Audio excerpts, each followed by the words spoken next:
कैसे हैं आप सब। उम्मीद करती हूँ खैरियत से होंगे। आज जो हमारा चैप्टर है जो हमने पढ़ना है उर्दू का ये चैप्टर है और ये इसका नेम है परस्तान की शहज़ादी और इसे लिखा है हमारे अशरफ सबो सबोही। इन्होंने हमारा लिखा और इसके जो तदरीसी हम मकासद इसके पढ़ने से के बाद हासिल करेंगे वो हम पढ़ते हैं कि तलबा को उर्दू की मारूफ दास्तानों और उनके मुसन्निफ़ीन से रोशनास करा लेंगे। हम लोग दिल्ली के जो रोज़मर्रा और मुहावरों से मुज़य्यन है वो एक नसर पारे के ज़रिए तलबा की लसानी सलाहियत में इजाफ़ा कर देंगे और तलबा को ज़ुमीनी अल्फाज और तशबीह से भी रोशनास कर सकेंगे और अशरफ सबोही के जो दिलकश असलूब हैं उनसे भी आगाह कर सकेंगे।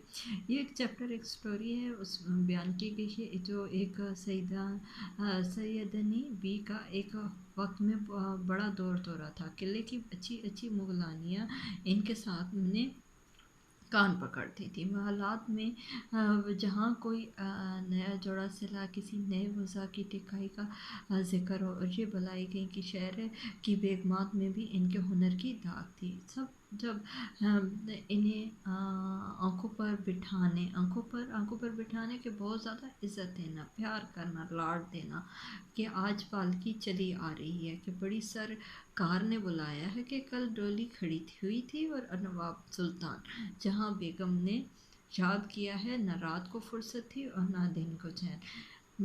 सुबह कहीं मेहमान हैं तो शाम को कहीं, क्या एक सुबह को मेहमान ऐसे हालत में हो जाते हैं कि सुबह वो एक जगह मौजूद होते हैं कि अभी देखेंगे तो शाम को वो कहीं इसी दूसरी और जगह पे पहुंचे हुए होते हैं कि ऐसे। और अब हवा ऐसे सैं कर रही होती है कि बिल्कुल सन्नाटा होता है, खामोशी होता है कि एक बुढ़ापा और बुढ़ापा एक वक्त आ जाता है कि बुढ़ापा आ जाता है और हाथ पाँव भी काम करना जवाब दे जाते हैं, आँखों के आगे भी धुंधलाहट आ जाती है कि बिल्कुल नज़र नहीं आता और हम पूछते फिरते हैं कि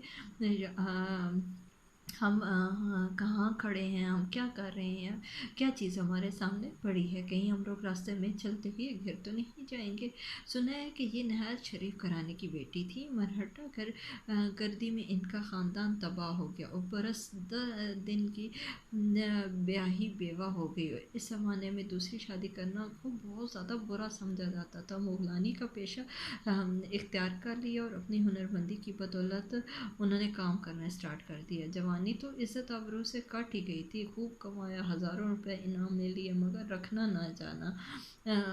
इन दिल की हातम और तबीयत की नरम थी और पुराने शरीफों में एक था कि वह बिगड़ने का ख्याल भी नहीं आता था और जानते थे कि यही लहर बह रहेगी। सैयदनी बी को भी जवानी भर इस गलतफहमी का शिकार था कि बुढ़ापे ने आना ही नहीं है और वो बिल्कुल हमेशा जवान रहेंगी, लेकिन ऐसा नहीं हुआ और उनकी आंखों के आगे धुंधलाहट आने लगी और उनकी ताकतें भी जवाब देने लगी। वो दूसरों के सहारों पर ज़िंदगी के अंधेरे दिन पूरे करने लग गई थी। मीर साहब के घर वाले जो हैं छोटे से लेके बड़े तक सब के सब इंतहा से ज़्यादा खुश मिजाज और खुदा तरस थे और मेहमान नवाज थे और इनके सैयदनी बी के जो इनके गम में इनके साथ शरीक थे। हाँ, इसी तरह ये कि वो जब शाम होती तो बावर्ची खाने में सैयदनी जाकर खाना पकाने की तरकीबें बनाने लग जाती हैं और उसके बाद वो इशा की नमाज पढ़ने लग जाते हैं। उससे फ़ारिग होकर वो मज़े मज़े की कहानियाँ खुद सुनती भी थी और पढ़ती भी थी। इस तरह वो बच्चों की भी तरबियत के लिए इन्हें खुदा ने जैसे भेजा हो, वो नमाज रोज़े की बहुत ज़्यादा पाबंद थी और हुनरमंद उस्तानी सिर्फ रोटियों पर कहाँ मौसर आती हैं। मतलब रोटियों से मसर एक मुहावरे के तौर पर बयान किया गया है कि बहुत आसानी से कहाँ मिलती हैं।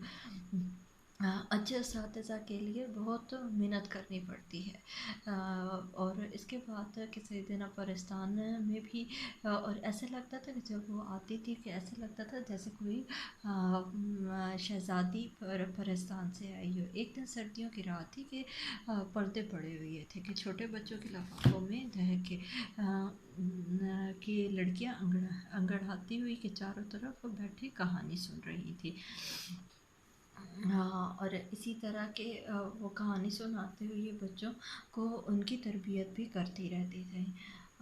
اور میرا سیدہ کی جو مزاج ہے کہ وہ ہنسی مذاق کو بھی بچوں کے ساتھ کاٹ دیا کرتی تھی، جیسے کہ ہے کہ میر صاحب کی جو بیوی ہے وہ سب اللہ کے ہاتھ میں ہے، بندے میں کیا طاقت ہے، وہ بھوکے کو دے یا پیٹ بھرے سے وہ چھین لے، کہ وہ اگر اللہ تعالیٰ کی چاہے تو وہ اگر جو بھوکا ہے اس کو پیٹ بھر کھانا دے سکتے ہو، جو کھا رہا ہے اس کے منہ سے بھی نوالا کھینچ کے نکال سکتا ہے۔ اسی طرح پورا پرستان سے آئی ہوئی شہزادی کے مختلف قسم کے آگے پوری اسٹوری بیان کی گئی ہے کہ انہوں نے کھانا پکانے میں کیسے کام کیا، اور انہوں نے اپنے جیسے وہ بیٹھی تھی اس پہ سفید چادر اپنے سر پہ کیسے ڈال دی تھی، اور وہ کس طرح خدا پاک کی وہ شکر ادا کرتی تھیں، اور لوگوں کے ساتھ ان کا بیہیویئر کیسا تھا، یہ سارا اس چیپٹر میں بیان کیا گیا ہے۔ Thank you.